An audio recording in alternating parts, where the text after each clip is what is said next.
Self-love definitely used to be something that felt super cringy. So let's talk about it. Now listen, whether or not you are in a relationship, whether or not you're single or you're in a situationship, because Lord knows I've been in many situationships, February tends to be like an awkward month for a lot of people because it's the month of Valentine's Day and the month of love. And in one sense, it's like, yes, like we should lean into love and the beautiful things of love. There's so much research that goes to show that being loved and feeling loved are the things that really make the world go round and help us to feel better mentally, physically, emotionally, spiritually. So love is super important. And also, February is that time of the year where now we see hearts and pink flowers and a lot of things that are really focused on this commercialized idea of love. And that can be triggering for some people. It can be traumatizing for some people. It can be a stark reminder of the fact that we're struggling in our relationships with other people, or the fact that we don't have a relationship with someone and that's what we desperately want. So there's a lot. And of course, people who are in relationships and loving relationships, it's almost like, why, boost up something that I do or have every single day?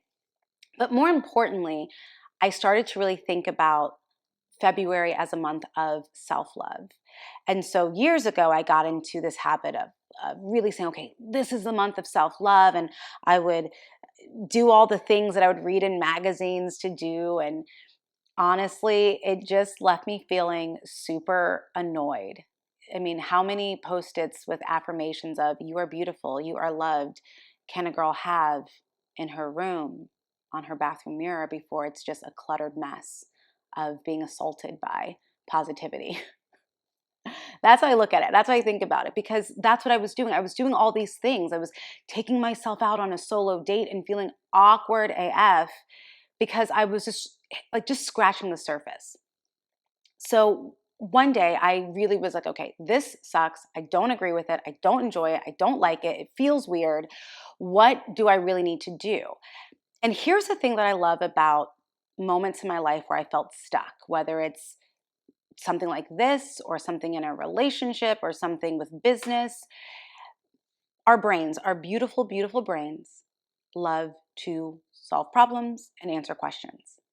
And so what I realized was that I was asking the wrong questions. I was asking, what can I do to practice self-love? What can I do to make self-love a part of my daily life? And the reality is, because of my experiences with love and self-love and low self-esteem and anxiety and depression and imposter syndrome and all the things, my brain couldn't really come up with a good enough example of how to practice self-love.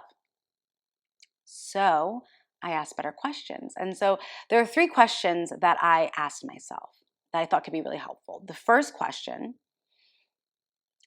how do I like to receive love from people?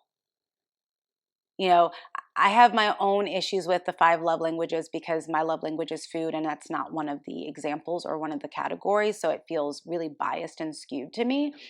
But I realize there are things that people do that I really like, or there are things that I want from others when it comes to showing me love. I love being, okay, perfect example. I love when I'm having a really stressful day and my partner or even a friend, like my best friend, will ask, did you eat today? Can I, order you food, or can I bring you food? Clearly, because my love language is food. So I like that. I like that. I like when someone sees that I'm struggling with something and offers to help me out. So maybe that's kind of like acts of service, I guess. So yeah, maybe acts of service if you're doing the 5 love languages. So I love that. I love when someone can see that I need help, and because I'm really sometimes stubborn, I don't ask for help. So I love that. Other things that really help me out are, um, I love when people not necessarily like are like giving me a lot of attention and like in my face, but I love being around. Like I love sitting down and reading a book and someone else is reading a book too. And we're not really talking, but we're, just hanging out together. We're not really in deep conversation, but just hanging out. I love sharing a good meal.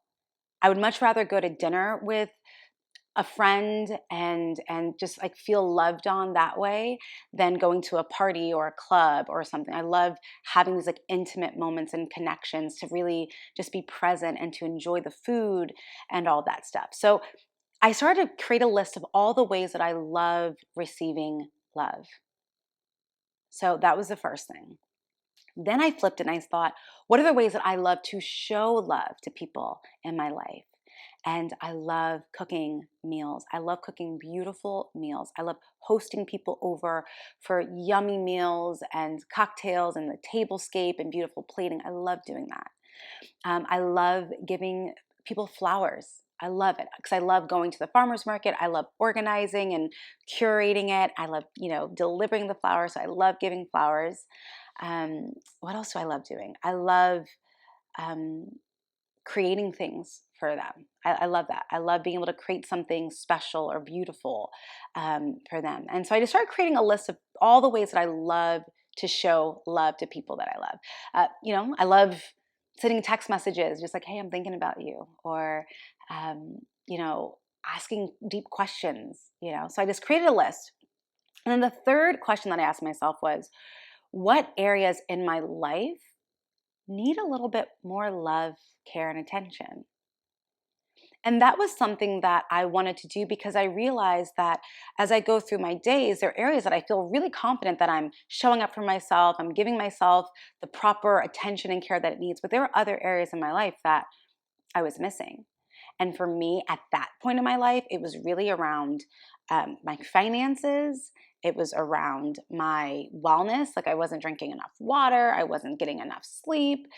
I would say those are the two areas. And then my business. I think business-wise and career profession-wise, I was spread myself way too thin. And I just like felt like I was like resentful of things. I was resentful of people. So I just didn't feel good. And I used those areas as a way to say, okay, this area needs some love. And once I had that all laid out, I started to think, okay, how can I really make this list truly about me? What can I give myself? Because now I'm really clear on what are the things that I love to feel from others to feel loved? What are the things I love to give to people to make them feel loved? And what are the areas in my life that need more love and attention? And that, I will tell you, gave me this really dope list of ways to add and practice self-care. It was that simple. And from there, I started small. And I started to think about, okay, cooking meals for myself and taking the time to really curate and craft a beautiful meal. Instead of sitting in front of the TV, I would sit down at my kitchen table. And this is when I was single and living alone because I wasn't quite ready to really go out to dinner by myself as an act of self-love. Like I have no problems going out to dinner, but usually I go out to dinner, get a really great table, go on vacations alone. I'm not afraid to go out alone, but it was just something that I did because I didn't want to be around people. It wasn't an act of self-love. But taking the time to cook myself a beautiful dinner, plate it out, sit down, play some jazz or whatever, no phone, no TV, and just do that was amazing. And so that's how we can start to lean into how to practice more self-love. Just start doing those things for yourself. And another thing that I love to do is buy myself flowers. So every single Sunday, I go to the farmer's market. I buy myself some flowers. I love to arrange them. I sit down, typically while football's on. I make it work. And it's always something that I can look at that's beautiful and makes me so happy. So those are two ways that I've been practicing self-love on a pretty consistent basis over the past few years. And every year, I go back to my list of three. How do I love to show love? How do I love to receive love? And what areas of my life need more love? I make my list and I start to act accordingly. So that's some ways that you can maybe lean into self-love and make it feel less cringy and more authentic and sustainable for you.